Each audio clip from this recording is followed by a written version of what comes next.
Are you trying to find a perfect name for your baby? Here are some tips to guide you in the process. If you're new here and seeing me for the first time, hi, I'm Jessie and you're watching Jessopedia. Before I dive into the details, I want to tell you something. Each name is perfect and beautiful in its own way, and each name is very close to our hearts. If any of my words make you upset or sad, please do excuse me. My intention is not to hurt you. I am just giving my personal and generalized opinion. The first thing to keep in mind while selecting a name for your baby is to be gender specific. That is to give a boy's name if you are having a son and to give a girl's name if you are having a daughter. It is very simple and less complicated if you select a gender specific name for your child. Sometimes you like a name so much that you don't want to give another name for your baby. In such cases, try to settle for a neutral name which is very much similar to your preferred name. Why am I stressing on gender specific names? That sometimes some name will sound very cute in the beginning, but it may turn little awkward in the long run. This is my personal opinion. The next thing to consider is to avoid trendy names or to avoid popular names. It is very tempting to choose a baby name which is in trend or which is very popular, especially when you're a die-hard fan of some sports person or superstar or singer or any public figure. But the most important thing is that your baby's name should stand the test of time. What is in trend now can become irrelevant tomorrow.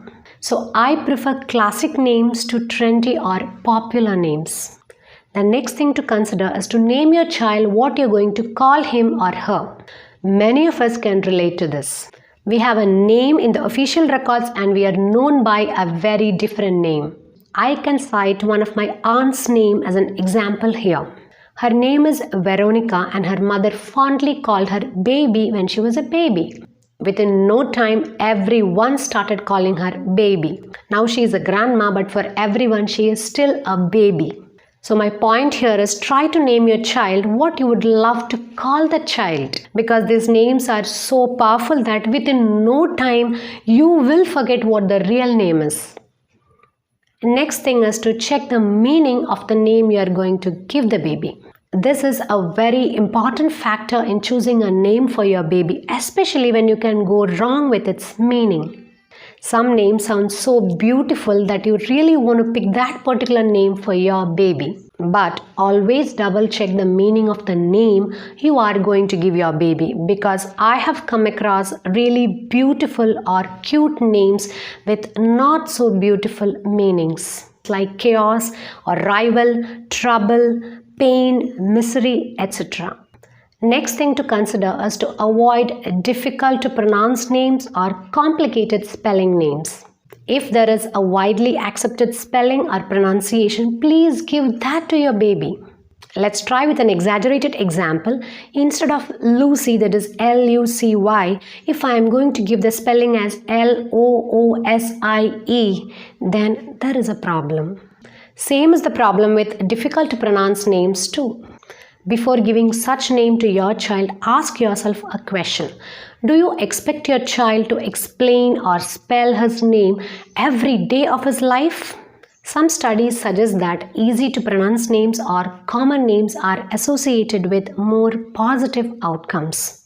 The next thing, which is very simple but very important, is regarding the child's initials. You can make sure that you are not giving your child the initials which may sound odd or rude.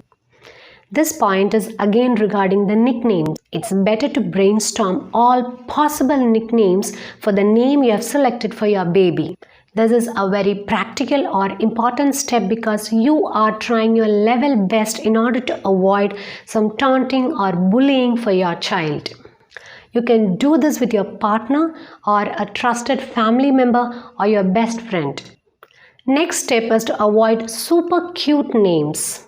The point here is to select a name for your baby which will suit his infancy, childhood and adulthood. I don't want to give any examples here. I'm just leaving it to your imagination. If you have more than one child, it's always better to keep all the names at the same level.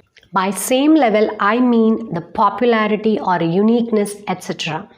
Otherwise, today or tomorrow, you will have to explain them why one of their names is more like a superhero or more unique, etc. Next step is applicable only if you are residing in some foreign place or country, etc. That is to check your baby names with the native language speakers.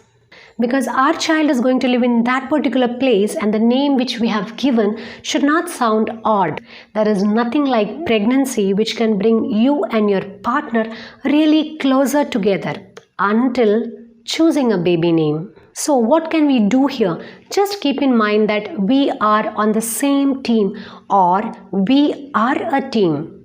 I can give you some suggestions. Each partner can make a list of their preferred names and settle with one name which both of them like. If you have plans for more than one baby, then you can take turns in choosing a baby name. Many studies suggest that if the name is appreciated and loved by both the partners, the child will love that name. Instead, if we are arguing or if we are showing any form of dissatisfaction, the child will grow up with some insecurities regarding his name. At the end of the day, it's our baby, it's our child, and we are so busy loving our baby that there is no room or there is no time to argue over a name. The last and the most important step is to just give a name. Don't stress too much on the process of giving a baby name or satisfying the whole world with your baby's name. I'm not denying the fact that a name is not important for your child, but a name is not everything. If we take the examples of Newton or Einstein, these names did not give them any popularity. Instead, they gave the names importance. They gave the names popularity because of their life and their work. The final thing you have to keep in your mind is that even if you have made a mistake, even if you regret the name you have chosen for your baby, there are options. You can always change your child's name legally. You may require some paperwork or fees, but it's not impossible. There is a famous quote from Shakespeare's Romeo and Juliet, that is, "What's in a name?" He further explains that even if you call a rose flower by any other name, it is the same rose flower with that sweet fragrance. Definitely, we are not loved for our names or surnames we proudly carry. We are loved for our deeds or our behavior or how we treat others. Thank you so much for watching this video. Don't forget to smile. Don't forget to love yourself. Happy naming.